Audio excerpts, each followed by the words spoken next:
दिल्ली समेत पूरे उत्तर भारत में भूकंप की तेज झटके 6.6 रही तीव्रता। अफगानिस्तान में था केंद्र। दिल्ली एनसीआर समेत पूरे उत्तर भारत में भूकंप के तेज झटके महसूस किए गए। रिएक्टर स्केल पर इसकी तीव्रता 6.6 रही। जानकारी के मुताबिक इस भूकंप का केंद्र अफगानिस्तान का हिंदुकुश क्षेत्र रहा। पाकिस्तान के इस्लामाबाद, लाहौर और पेशावर में भी भूकंप के तेज झटके महसूस किए गए हैं। अब तक भूकंप से भारत में किसी भी तरह के जान माल के नुकसान की कोई खबर नहीं है। सीस्मोलॉजी विभाग के मुताबिक रात 10:17 पर कालाफगन, अफगानिस्तान से 90 किलोमीटर की दूरी पर यह झटके महसूस किए गए।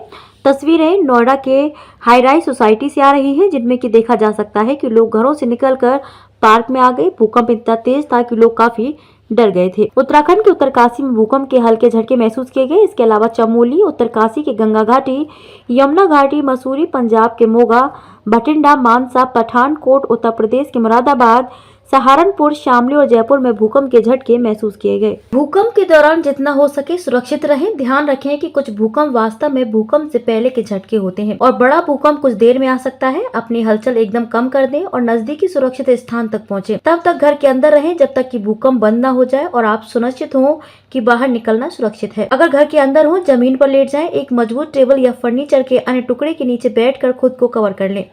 यदि आपके आसपास कोई टेबल या डेस्क नहीं है तो अपने चेहरे और सिर को अपनी बाहों से ढक लें और किसी कोने में झुक जाएं। कमरे के कोने में, टेबल के नीचे या बिस्तर के नीचे छिपकर अपने सिर और चेहरे को बचाएं। कांच, खिड़कियां, दरवाजे, दीवारें, जो कुछ भी गिर सकता है जैसे झूमर से दूर रहें। जब भूकंप आए तो बिस्तर पर ही रहें। अपने सिर को तकिए से सुरक्षित करें। अगर आप किसी गिरने वाली चीज के नीचे हैं तो वहां से हट जाएं। दरवाजे से बाहर भागने का प्रयास तभी करें जब वह आपके पास हो और यदि आप जानते हैं कि दरवाजा मजबूत है। जब तक कंपन बंद ना हो जाए तब तक अंदर ही रहे। रिसर्च से पता चला है कि ज्यादातर लोगों को चोटें तब लगती हैं जब वह इमारतों के अंदर से बाहर निकलने की कोशिश करते हैं। ध्यान रखें कि बिजली जा सकती है या स्प्रिंकलर सिस्टम या फायर अलार्म चालू हो सकते हैं। अगर बाहर हो तो आप जहां पर हैं वहां से ना हिलें। हालांकि इमारतों, पेड़, स्ट्रीट लाइट्स और यूटिलिटी तारों से दूर रहें। यदि आप खुली जगह में हैं तब तक वहीं रहें जब तक कंपन बंद ना हो जाए। सबसे बड़ा खतरा इमारतों से है।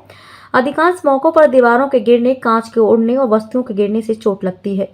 आखिर क्या होता है भूकंप? धरती के अंदर 7 टेक्टोनिक प्लेट्स हैं। ये प्लेट्स लगातार घूमती रहती हैं। जब ये प्लेट आपस में टकराती हैं, रगड़ती हैं, एक दूसरे के ऊपर चढ़ती हैं या उनसे दूर जाती हैं, तब जमीन हिलने लगती है। इसे ही भूकंप कहते हैं। कैसे मापा जाता है भूकंप? भूकंप को मापने के लिए रिएक्टर पैमाने का इस्तेमाल करते हैं, जिसे रिएक्टर मैग्नीट्यूड स्केल कहते हैं। रिएक्टर मैग्नीट्यूड स्केल 1 से 9 तक होती है। भूकंप की तीव्रता को उसके केंद्र यानी एपिसेंटर से नापा जाता है, यानी उस केंद्र से निकलने वाली ऊर्जा को इसी स्केल पर मापा जाता है। 1 यानी कम तीव्रता की ऊर्जा निकल रही है। 9 यानी सबसे ज्यादा बेहद भयावह और तबाही वाली लहर। ये दूर जाते जाते कमजोर होती जाती है। अगर रिएक्टर पैमाने पर तीव्रता 7 दिखती है तो उसके आसपास के 40 किलोमीटर के दायरे में तेज झटका होता है।